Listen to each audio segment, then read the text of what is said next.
get to the end of the story, and then there's a moral, which I suppose is what I get for using a condom I found in a wooden box under a waterfall. I'm Chris Waters, and you're listening to Gun Show Radio, the show that tries to keep you alive in this beautiful, treacherous land we call home. Animal, vegetable, mineral, pretty much everything in Kyrat wants to kill you, so you've got to be ready to kill it first. Now, there are a lot of weapons out there. I'm sure everybody's started their own collection by now, but you don't have to go full Sherpa just to get by. Care if he walks 30 miles a day, that guy's gonna have back problems. You don't want that. Look, you really only need to cover your 3 bases. Killing quietly, killing a lot of things that are up in your face, and blowing shit sky high. If you can cover these 3, the rest is gravy. Sweet, tangy, murderous gravy. And if you want to survive long enough to taste it, just keep it tuned to Gun Show Radio and don't, drive your car off a cliff or anything. Or do, whatever. First things first, you gotta build yourself a freaky harness of dead animal flesh so you can carry more guns. Start with 3 parts wolf, 3 parts tapir, and 3 parts honey badger. Chop off their skins, reserving a snack-sized portion for your wet meat satchel, and then craft your way to 4 weapon fun times. Now it's time to fill out those slots, but why buy a gun when there are people out there who will just give them to you for free? Well, because sometimes those people, well-meaning as they are, give you a crap weapon made of sticks. Oh, Amita, thank you so much. It's so rustic. I love it. Treat yourself to a recurve bow, a marksman sight, and some explosive arrows, and you've got 2 of your 3 categories covered already, killing things quietly and blowing shit sky high. Also, the setting jerks on fire and watching them burn category is covered, but that's a bit off topic and also just a bit off. Besides, everybody knows a bow is the business. We could do a whole diddly-dang episode about the dang diddly bow, but that ain't exactly the title of the show, now is it? When it comes to silenced guns, the pickings are slim early on, unless you get up in that Uplay app and cash in your U-Bucks for some sweet U-rewards.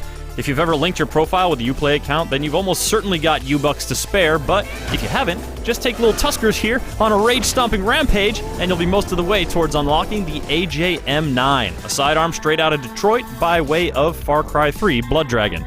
The silencer isn't foolproof. You might end up alerting someone with that 3-round burst, but if you aim for the head oh so carefully, you'll be on your way to those sweet stealthy outpost clears and the bonus XP they come with.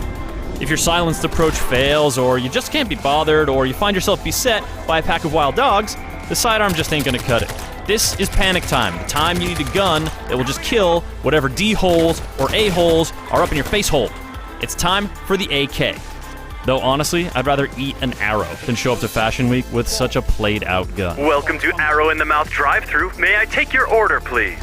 Yeah, I'll have one of your, Thank you. Next customer. Have some self-respect and at least go with a shotgun, man. The M133 is a solid choice that endangers any species that decides to get danger close. You won't get your bonus karma and extra skin like you do when you hunt with a bow, but you also won't have to explain to Sabal why you got your limbs chewed off by the Westminster Kennel Club.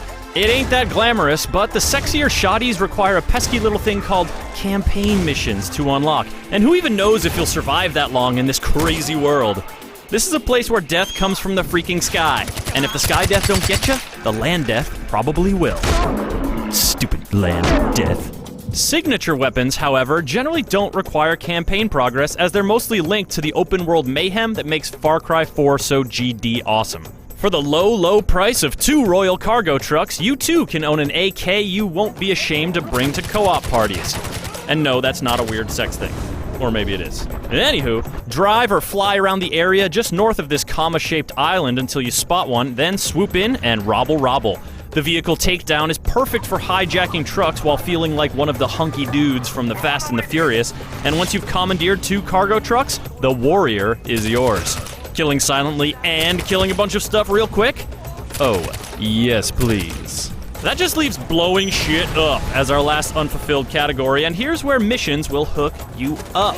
As soon as you get the Kyrat Fashion Week quest, take it. You'd think an exiled fashionista forced to live in mountainous poverty would be hard to please, but all you gotta do is fly above the river in a gyrocopter and shoot some gnarly fish demons with a freaking grenade launcher. Fashion is awesome! And so is the M79. It's a sidearm grenade launcher that has one mission in life: to shut it down.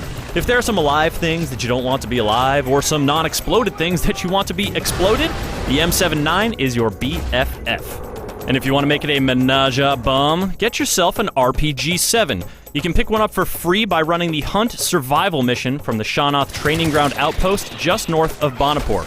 All I gotta do is kill a bunch of honey badgers and endure a tastefully minimal amount of honey badger meme jokes. Once you've got these bad boys locked and loaded, everything else is, as I mentioned before, gravy. It's a decadent spread if I've ever seen one, so get out there and gorge yourselves, dear listeners. This is Chris Waters signing off on Gun Show Radio. Be sure to check the comments for extra survival tips, and maybe, just maybe, we can all live long enough to put on a diaper, slather ourselves in body paint, and hang out with monkeys. Because isn't that the dream? It's my dream, I'll tell you that for free. Just lounging around, singing, dancing, maybe grabbing a little snack. You know, it looks gross, but the monkeys seem to love it, so I say try it, why not? I mean, what do you have to lose? Maybe you have your dignity, maybe you have your hygiene, but those have already gone out the door. I mean, once you've reached this point, you might as well just take a leap. Go all the way. Eat some monkey lice. You might like it.